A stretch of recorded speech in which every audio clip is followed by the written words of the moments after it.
C'est républicain.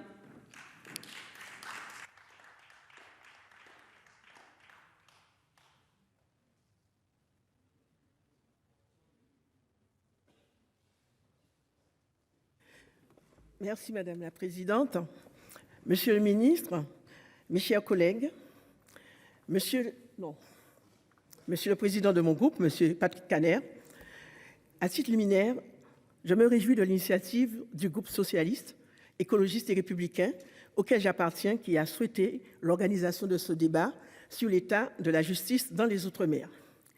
Si la justice aujourd'hui est une mission de l'État, en Outre-mer, on n'a pas toujours l'impression que c'est le cas. C'est sans conteste en grande difficulté dans l'Hexagone, mais aussi en Outre-mer. Elle est déjà dans un état de faillite avancée, tant dans sa dimension humaine, morale, matérielle et structurelle. L'avocat guyanais maître Patrick Lingibé, actuel vice-président de la conférence des bâtonniers, dénonce lui l'état parfois comateux de la justice en Outre-mer. Ces territoires qui font pourtant la grandeur de la France en matière géopolitique et de puissance maritime sont des territoires éloignés de la République au niveau du développement économique, social, mais aussi en ce qui concerne l'institution judiciaire. En 2023, les territoires d'outre-mer présentent encore de nombreuses caractéristiques de retard démographique, social et économique qui, d'une part, les distinguent significativement de l'Hexagone et qui, d'autre part, pèsent sur l'activité des juridictions et des services déconcentrés de l'État dans ces territoires. L'accès au droit est particulièrement précaire dans un contexte de grande pauvreté et de fracture numérique largement supérieure à ce qui est observé sur le territoire hexagonal. Le récent rapport de la Défenseure des droits indique évidemment ce que je dis.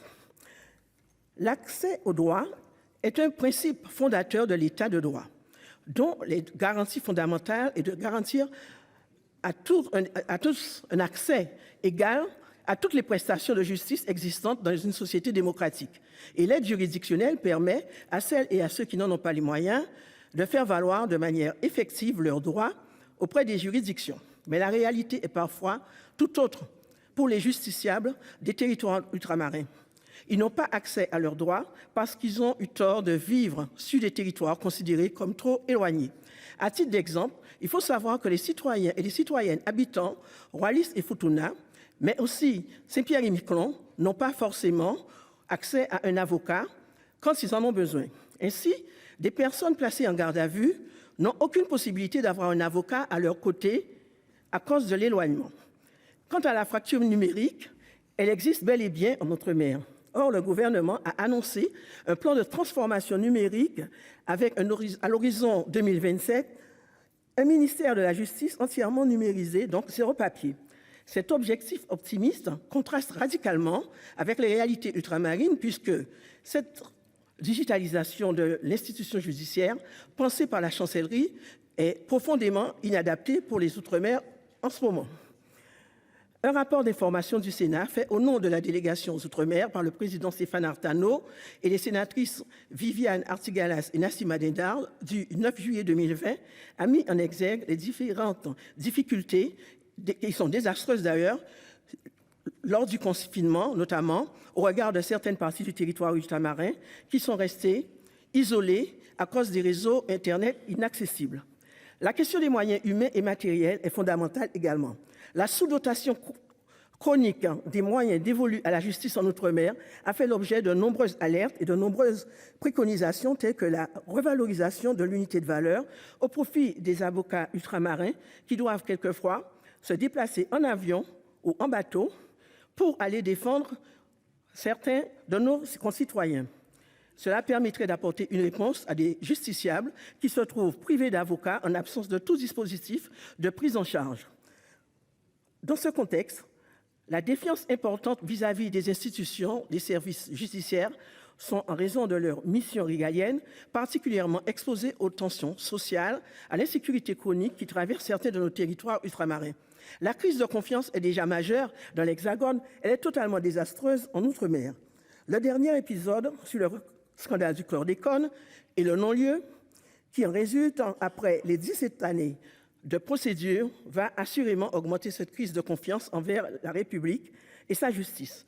L'argumentation juridique n'a malheureusement plus aucune acuité et pertinence lorsqu'on n'utilise pas la langue, mais aussi les codes sociétaux par rapport à l'Hexagone. La justice se trouve globalement en grave défiance en Outre-mer. Ainsi, selon l'enquête réalisée par le cabinet Odoxa en 2021 pour le Conseil national des barreaux et étendue pour la première fois aux Outre-mer, il ressort que 58% des Ultramarins affirment qu'il est difficile de faire valoir leurs droits. La situation des établissements pénitentiaires y est particulièrement préoccupante également. En 2019, à 2 reprises, le contrôleur général des lieux de privation de liberté a publié des recommandations en urgence sur le fondement de l'article 9 de la loi du 30 octobre 2007, à la suite des constatations de violations graves des droits fondamentaux des personnes incarcérées dans les centres pénitentiaires de Rémy-Montjoly notamment et de Nouméa en Nouvelle-Calédonie. Nous savons que les prisons françaises sont surpeuplées, c'est vrai. Mais depuis le 1er novembre 2022, il y a 4 479 places disponibles sur 5 510 en Outre-mer pour les détenus, soit une densité de 123%, légèrement supérieure à celle de l'Hexagone, qui est de 119,7%, avec 56 219 places disponibles pour 67 299 détenus. La problématique carcérale ultramarine ne résulte pas dans son taux de surpopulation, mais dans les conditions inhumaines et indignes qui ont souvent été décriées. D'ailleurs, il est à relever que dans l'arrêt rendu par la Cour européenne des droits de l'homme le 30 janvier 2020, il condamnait en fait la France pour notamment le traitement dégradant et pour mauvaises conditions de détention en violation de l'article 3 de la Convention européenne des droits de l'homme. Les 32 requérants mettaient en cause 9 établissements pénitentiaires, dont 3 se trouvent en Outre-mer, à Ducos en Martinique, en Polynésie française à Fata-Noutania et à Bémao en Guadeloupe. Le contrôleur général des lieux de privation de liberté et l'Observatoire international des prisons de la section France n'ont cessé de dénoncer les conditions carcérales dans certains établissements pénitentiaires qui aboutissent à l'indignité en Outre-mer. Ce contexte général rend particulièrement délicat le recrutement des personnels de justice dans certains de ces territoires. La prise de poste est parfois extrêmement difficile, surtout pour les magistrats et les greffiers sortant directement des écoles de formation. De façon générale, les services publics ultramarins, dans leur globalité, posent des problèmes aux citoyens et aux citoyennes. On constate une situation de maltraitance institutionnelle régulièrement constatée, mais avec des réponses inappropriées. À ce titre, les conditions matérielles d'accueil des magistrats et des agents affectés dans ces territoires doivent être prises en compte de façon systématique pour faciliter la prise de poste. À minima, un mécanisme d'avance de rémunération et un accompagnement individualisé pour l'installation sur place sont indispensables.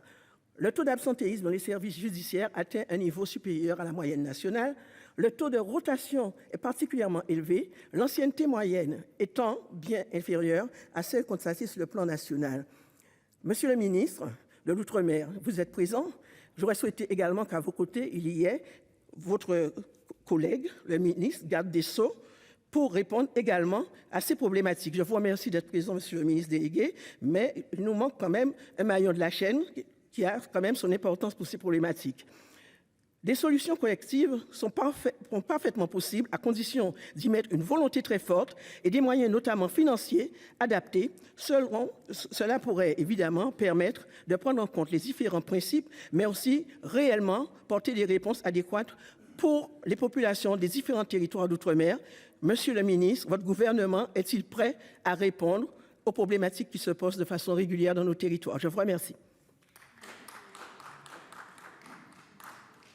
La parole est maintenant justement au ministre délégué chargé des Outre-mer, Jean-François Carenco.